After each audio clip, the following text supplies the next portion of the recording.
Mon nom est Céleste, et voici l'histoire de la façon dont une relation interdite a changé ma vie à jamais.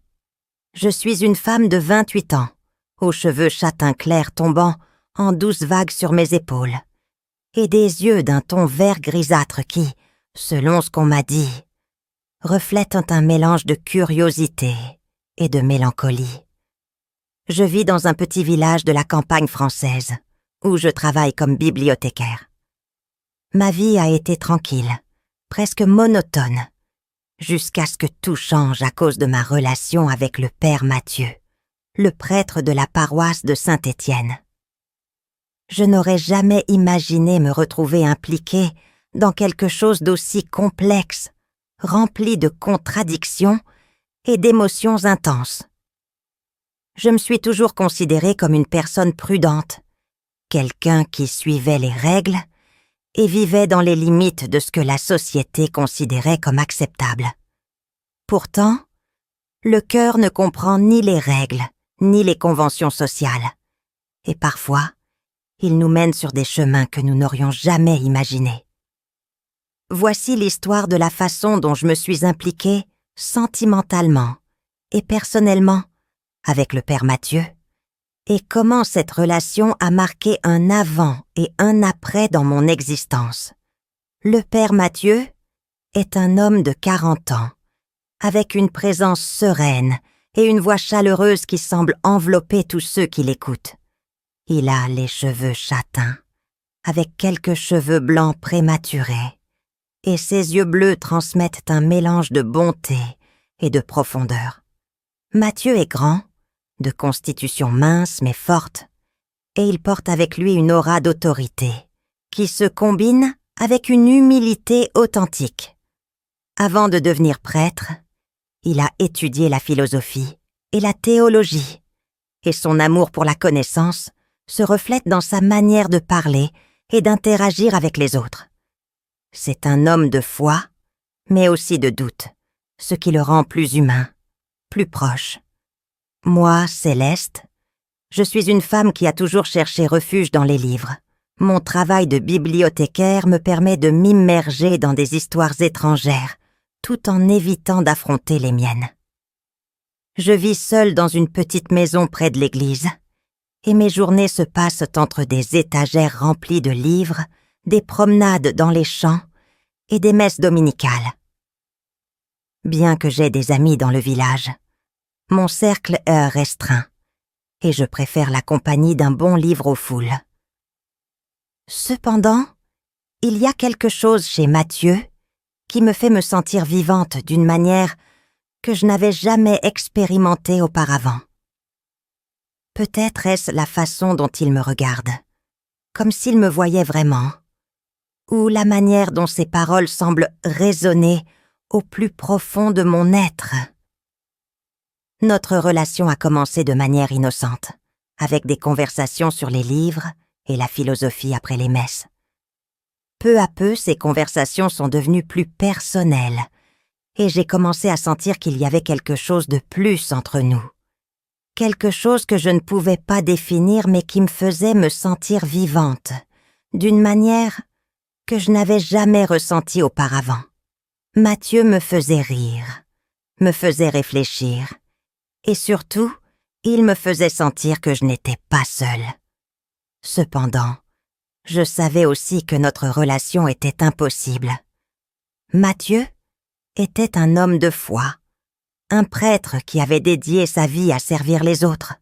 Moi, de mon côté, j'étais une simple paroissienne, quelqu'un qui cherchait du réconfort dans l'Église. Je savais que nous franchissions une ligne que nous ne devrions pas franchir, mais je ne pouvais pas nier ce que je ressentais pour lui. Et ainsi, avec le cœur battant fort, je me suis laissée emporter par une relation qui changerait ma vie à jamais. Avant de continuer, pour découvrir davantage sur les expériences quotidiennes et les moments qui ont marqué la vie de ces dames, abonnez-vous pour ne manquer aucune histoire et donnez un like à cette vidéo pour nous soutenir. Nous vous attendons dans chaque nouvel épisode. Maintenant, continuons. Tout a commencé dans la petite église de Saint-Étienne, dans un village perdu au cœur de la campagne française. J'avais 28 ans et menais une vie tranquille, bien que quelque peu solitaire. Je travaillais comme bibliothécaire dans le village, et ma routine consistait à aller au travail, à me promener dans les champs et à assister à la messe le dimanche. C'est lors de l'une de ces messes que j'ai rencontré le père Mathieu. Dès le premier moment, j'ai ressenti une connexion particulière avec lui, bien que je ne puisse alors définir ce que c'était. Après la messe, je me suis approchée de Mathieu pour le féliciter de son sermon. Il m'a souri et m'a remercié avec une humilité qui m'a surprise. Nous avons commencé à parler de livres, car nous partagions tous les deux une passion pour la littérature. Mathieu m'a raconté qu'avant de devenir prêtre, il avait étudié la philosophie et la théologie, et que les livres avaient été une partie fondamentale de sa vie. Cette conversation fut le début d'une amitié qui, avec le temps, devint de plus en plus profonde. J'ai commencé à assister aux réunions du groupe de lecture que Mathieu organisait à la paroisse. Là, nous partagions nos impressions sur des œuvres classiques et contemporaines, et peu à peu, j'ai appris à mieux le connaître. Mathieu était un homme de foi, mais aussi de doute, et cela le rendait plus humain, plus proche. Au fur et à mesure des semaines, nos conversations sont devenues plus personnelles, et j'ai commencé à sentir qu'il y avait quelque chose de plus entre nous, quelque chose que je ne pouvais pas définir, mais qui me faisait sentir vivante, d'une manière que je n'avais jamais expérimentée auparavant. Un après-midi, après l'une de nos réunions de lecture, Mathieu m'a invité à prendre un café dans la sacristie. C'était un endroit petit et accueillant, rempli de livres et de bougies. Pendant que nous prenions le café, nous avons commencé à parler de nos vies, de nos rêves et de nos luttes.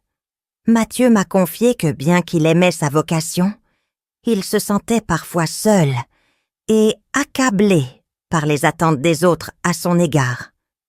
Quant à moi, je lui ai parlé de ma solitude et de mon désir de trouver quelque chose de plus dans la vie. C'est alors que cela s'est produit. Mathieu a pris ma main et m'a regardé fixement dans les yeux. Sans dire un mot, il s'est penché et m'a embrassé.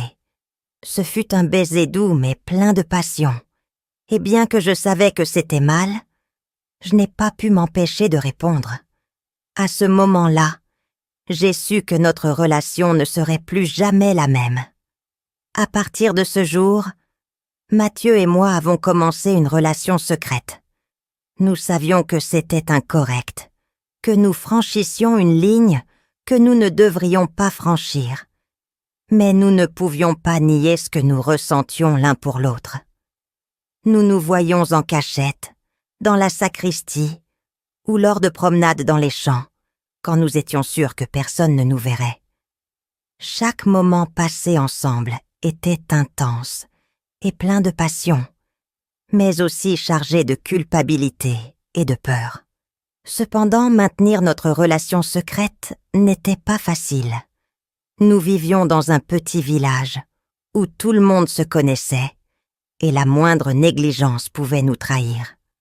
De plus, il y avait la question de la vocation de Mathieu. Il était un homme de foi, et il savait que notre relation pourrait détruire non seulement sa carrière, mais aussi sa vie spirituelle. Malgré cela, nous ne pouvions pas nous éloigner l'un de l'autre. Ainsi, 2 ans se sont écoulés. 2 ans de rencontres furtives, de regards complices et de nuits inoubliables. Pendant cette période, notre relation s'est renforcée, mais nous avons aussi dû faire face à des défis. Il y a eu des moments de doute, de peur du regard des autres, de nous demander si nous faisions ce qui était juste. Cependant, l'amour que nous ressentions l'un pour l'autre était plus fort que n'importe quel obstacle. Mathieu continuait à remplir ses devoirs en tant que prêtre, et je continuais à travailler à la bibliothèque. Bien que nos vies soient pleines de responsabilités, nous trouvions toujours du temps pour être ensemble. Cependant, nous savions aussi que notre relation ne pourrait pas continuer ainsi indéfiniment. Finalement, le jour est arrivé où notre relation a été découverte. C'était un dimanche après-midi, lorsqu'une des paroissiennes nous a vus nous embrasser dans la sacristie. La nouvelle s'est rapidement répandue dans le village, et bientôt, tout le monde savait ce qui s'était passé. Mathieu a été appelé par l'évêque, et je me suis retrouvée impliquée dans un scandale que je ne savais pas comment gérer. Mathieu a tenté d'expliquer la situation, mais nos paroles n'ont pas suffi. L'évêque a décidé que la meilleure solution serait que Mathieu soit transféré dans une autre paroisse.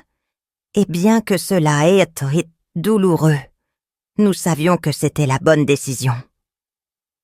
Aujourd'hui, Mathieu et moi sommes toujours ensemble, bien que notre relation ne soit plus un secret.